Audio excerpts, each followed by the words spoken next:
Welcome back to Reality Asserts Itself on the Real News Network. I'm Paul Jay. I'm continuing my discussion with Miko Peled. His father was a prominent Israeli general. He wrote the book, The General's Son, and he now joins me again in the studio. Thanks for joining us. Thank you. So we're continuing our discussion. We're into part 3 or part 4, and you really should go back and watch the beginning and get the whole context of this, because we're going to pick up the discussion where we were. You said in 2005, you came to the conclusion that this idea of a two-state solution wasn't possible, nor was it right. That there should be a one, as you said in the last segment, one state, voting for all, not a Jewish state. Now that goes against the core of your father's beliefs, because as much as he was for compromise and mitigating the occupation and so, he certainly was very much for a Jewish state. So this is a big departure for you. Yes. Yes, it was a big departure. It was a realization that it's all one state anyway already. In other words, by taking the West Bank, Israel didn't begin the occupation of Palestine. Israel completed the occupation of Palestine. The occupation of Palestine began when the State of Israel was established in 1948. The majority of Palestine was occupied then. The two areas that were left out were the West Bank and the Gaza Strip for reasons that had nothing to do with, well, that had to do only with Israeli internal politics. They decided to stop where they decided to stop, and the West Bank and the Gaza Strip were delineated by Israel. 20 years later, the opportunity presents itself, and Israel takes the West Bank and the Gaza Strip, and from that point on, people refer to the occupied Palestinian territories as just those two areas. And that becomes the narrative. And then for my father and people like my father who were more liberal Zionists and believed in compromise, that was really the kind of, that was where the compromise was going to be. We were going to allow the Palestinians to establish their own little state in these two areas that the State of Israel was willing to give them under conditions that were favorable to the State of Israel. So there's really no compromise on the basic idea of Zionism, on the basic ideology, on the fact that the majority of Palestine is now Israel. But the reality is that, again, Israel didn't begin the occupation in 1967. It completed the occupation. And when we look at what the commanders were saying as they took the West Bank and the Gaza Strip was that we had finished the job. We completed the job that they felt should have been completed in 1948. The officers of 1948 were very frustrated that they didn't take the West Bank then, you know, but it was a political decision and it was done. Now they had the opportunity, now they're commanders, now they're generals, and the opportunity presented itself. He took the West Bank, and by the way, the Golan Heights, which they'd wanted to take anyway, because the opportunity was there, what they call the so-called fog of war. And that was it. And from that moment on, literally from that moment on, Israel began destroying Palestinian towns and neighborhoods in the West Bank and building massively for Jews only in the West Bank. And when you look back, that's exactly what Israel did 20 years earlier, or from 1948 up to that point, in every other place in Palestine. In the Galilee, in the Negev Desert, on the coast, everywhere. In other words, Israel building for Jews only on Palestinian land is not unique to the West Bank. This is what happens across the country. So I was beginning to come, that was the realization that you know, that moment when I realized this has actually been happening everywhere. None of this is reversible. The only way forward, if we care for justice, if some sort at least of justice for the Palestinians, is to undo the State of Israel and establish a real democracy with equal rights so Palestinians have an equal voice. And that is really the only way in which Palestinians are ever going to have any rights, because the State of Israel will always preclude that. Now, when you come out and say something like that, then and now, when you first, not only are you breaking with a core belief of your father, but it is the fundamental core belief of the entire Israeli culture and such. And the whole raison d'etre of the state is based on this idea that after 2,000 years and so of persecution of Jews for being Jews, there needs to be this Jewish state as the safety for Jews. You now are become, in the eyes of much of Israeli society, what they like to say, especially the propaganda machine, that you are now a self-hating Jew. You are now contributing to anti-Semitism. In a way, you are anti-Semitic yourself, or they twist that into the self-hating thing. My point is there's a very powerful propaganda machine, and not just, and even in Israel, and to some extent North America, it is a popular opinion. You are more than an outcast, you become an enemy. Well, you know, the equation, or between Zion, what it means to be a Zionist and what it means to be Jewish is relatively a new thing. You know, in the early days, most Jewish communities rejected Zionism. Today, Zionism has become, I think Brent Rosen coined this phrase, the kind of the new secular religion of North American and European Jews, and many others perhaps in other places. You might want to say that again, because most people don't know that in the early days, most Jewish communities were anti-Zionist. Yeah, in the early days, if we look at you know, the Jewish culture and Jewish communities in the early days, in the beginning of the early 20th century, and really all the way up to the establishment of the State of Israel, and even beyond, I would say, Jewish communities viewed the Zionists as a bunch of crazies. You know, what is this crazy idea about going to some Arab land and creating a state for Jews there? And the reality is that very few Jews went. No good Jewish family wanted their children to become Zionists. They wanted them to become good Jews and do whatever it is the Jews do. There's an interesting quote from Truman in some of the papers that came out later, where he even though himself he was somewhat anti-Semitic, and many of his political allies were, he was actually ready after World War II to let many of the Jewish refugees into the United States, apparently, and was visited by some of the Zionists who talked him out of it. Yeah. And he says, I don't understand these people. We want to give them refuge, and the Zionists are telling us, no, send them to Israel where there's nothing. Yeah. Well, the Zionists were you know, they had a very, they were ideologues, and they had an agenda. And like I said, they created these myths that the Jews are a nation, that the Bible is a history book, and that Palestine is the homeland of the Jews. And that all Jews are the descendants of this ancient tribe that used to live there 3,000 years ago, which were the ancient Hebrews. You know, if you look at European Jews, if you look like me, or even, you know, if you look at me, I don't look like I have any descendants that come from the Middle East, you know. But this was the accepted story, and today you talk about North America. You talk about look at history, high school history books here in the United States.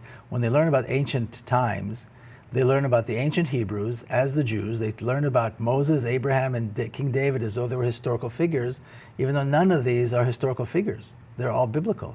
So I mean, this narrative really took off, really developed, and was really accepted here. How does your father, who is an intelligent, bright, secular man, who's not, you know, he's not religious, how do you take the Bible as a history book? Well, that's exactly it. They secularized the Bible. The Zionists secularized the Bible. So they adored King David, and they adored all these other figures, and they made them sound like they're completely secular. And they tied them into their own kind of secular, Zionist, socialist, national socialist, I suppose, in a way, ideology, which is what Zionism was and what Zionism is. And they hated the Arabs, but even more than the Arabs, they hated the Orthodox Jews who rejected Zionism, and they hated Jewish communities. Again, something a lot of people don't know. Most of the Orthodox Jews rejected Zionism back in that day. Back in that day, until there was some kind of a compromise between some of the Orthodox communities who became Zionist, but the hardcore, the main core of Orthodox communities rejected, and many still do, the idea of a Jewish state. And Jewish communities who wanted to remain where they were, you know, who were happy to be in Europe or in America or wherever it is that they were, in Iraq and so forth, and had no interest in coming. So you know, when you start speaking like this, you're going to be a target. I mean, what in you does that rather than keep your karate school going? I mean, why do you? I understand your niece was killed in the bombing, and I understand. Yeah. Reacting to it, but you are now making yourself a target rather than living your life. Well, this is my life. I think it was kind of I kept it hidden and kept it under control, and in a way under the surface, as long as things were, I suppose, working fine. But after she was killed, and then the peace talks fall apart in 2000, and all thing after thing after thing, it just, it was something in me that I had very little control over. And I don't see myself as a target at all. What I see is that for reasons that I don't fully understand, because my father was a general and the background that I have, that gives me a voice. And if I can use that voice to say these things and bring about some kind of sanity and bring about some kind of justice to back to Palestine, then that's then I'm doing the right thing. And so really it wasn't until my book came out in 2012, the end of 2012, that I kind of moved beyond teaching karate and this became my, what I do full time, is writing and speaking and so forth and traveling about this issue and going to Palestine and, causing as much trouble as I can while I'm there. That's really what I do now. But I feel that this is, I don't feel I'm targeted. I don't feel, quite the opposite, actually.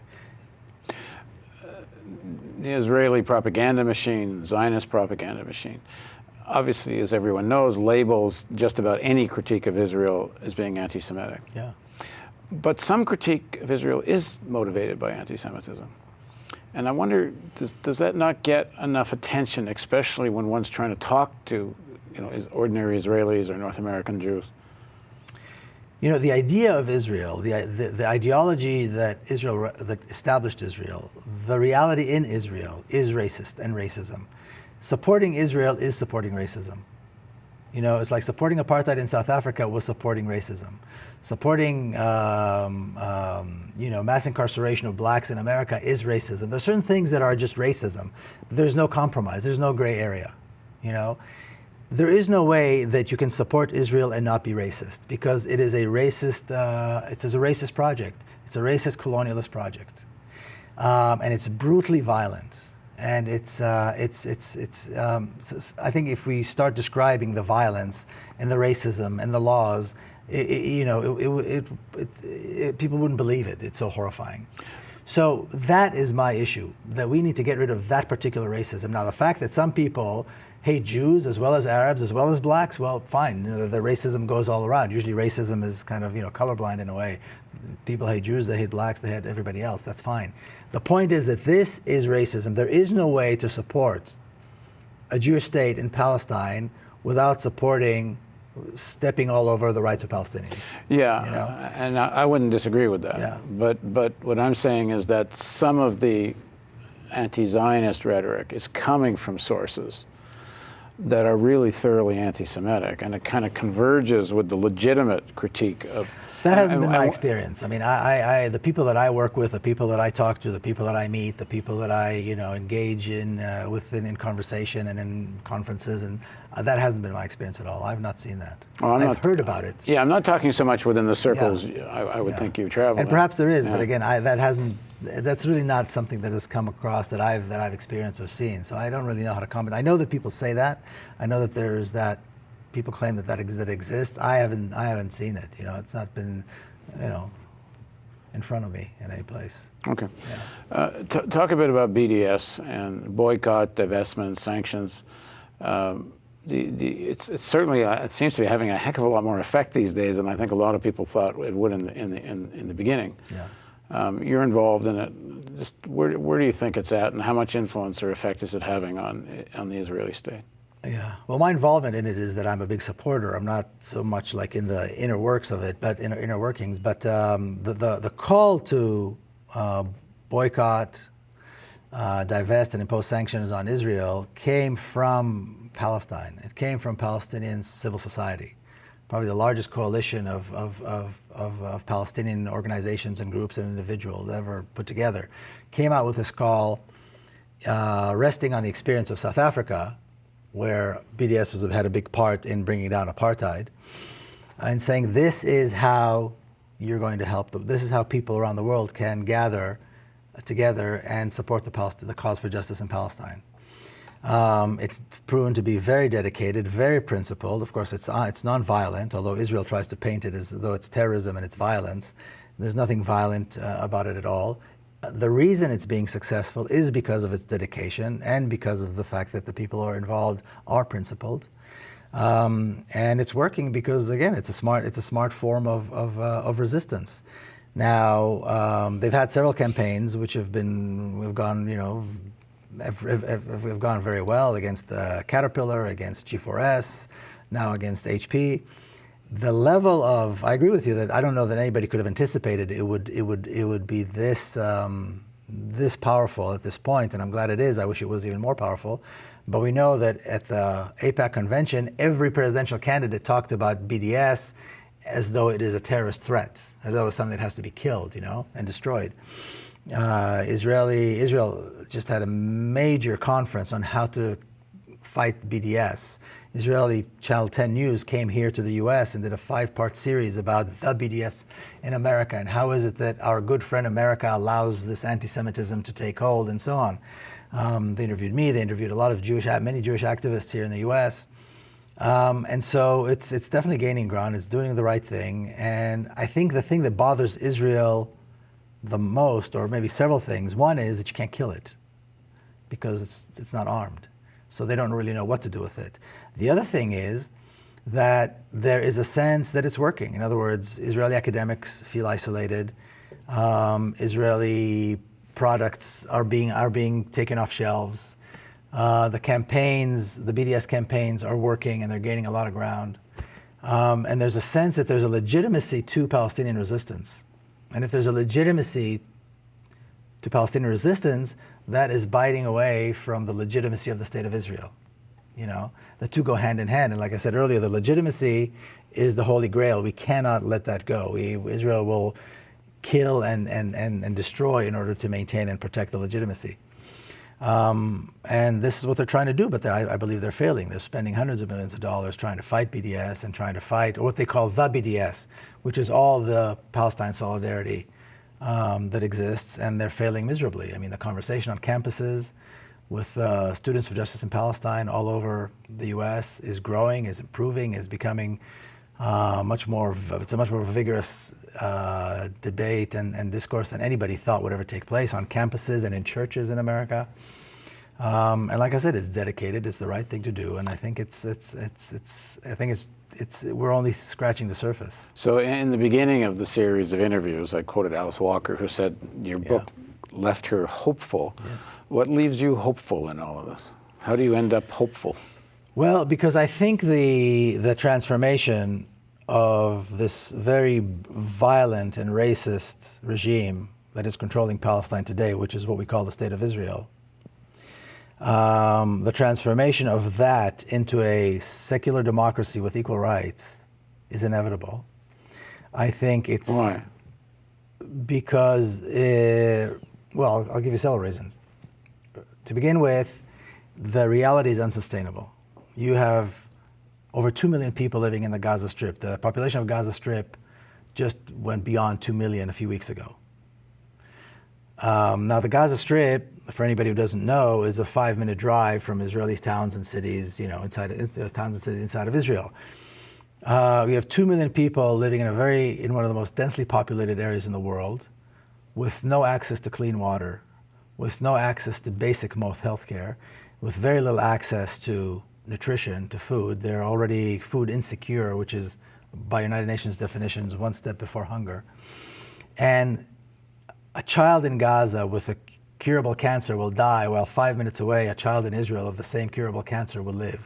This is a reality that cannot be sustained. Well, the Israeli state sure seems to think it can, as long as it's supported by the American state, and the American state seems to have no problem with what's going on in Gaza. They're wrong. When Netanyahu comes to Congress, everyone stands up and gives, 25 standing ovations. Yeah. Well, they used to talk about Nelson Mandela as a terrorist in the late 80s, and the United States still did not support boycotting South Africa as late as the late 80s. In 1994, Mandela was already president of South Africa.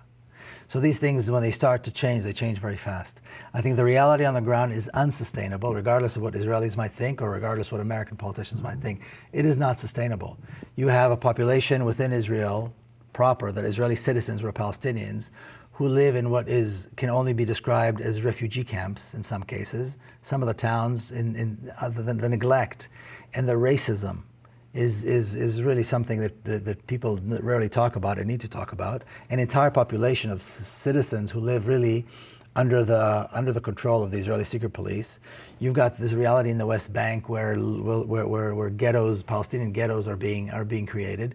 It is not sustainable. The majority of the population are Palestinians right now, between the river and the sea. BDS is growing. Palestine solidarity is growing. The Palestinian resistance is gaining more and more support and more respect. You've got Nobel laureates, and you've got big names, Alice Walker and others, Roger Waters, supporting the Palestinian cause. There is a momentum here that cannot be stopped. And I would be surprised if it takes more than 10 years for this process to actually take place. Well, from your lips to God's ears. Thank you. Thanks for joining us. Absolutely. And thank you for joining us on the Real News Network.